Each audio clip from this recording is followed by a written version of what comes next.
मुंबई आणि इंदूर या दोन प्रमुख व्यावसायिक शहरांना जोडणाऱ्या रेल्वे प्रकल्पांना केंद्र सरकारने मंजुरी दिली आहे। 309 किलोमीटरचा हा रेल्वे मार्ग आहे। या रेल्वे मार्गावर 30 नवीन स्थानके बांधली जाणार आहेत। 18,036 कोटी रुपयांचा हा प्रकल्प आहे।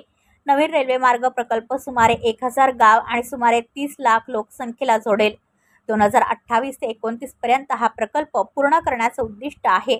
महाराष्ट्र आणि मध्य प्रदेशच्या 6 जिल्ह्यांचा या रेल्वे प्रकल्पात समावेश आहे।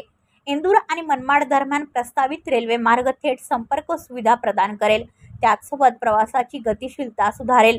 या भागातील लोकांच्या रोजगार आणि स्वयंरोजगाराच्या संधी वाढतील।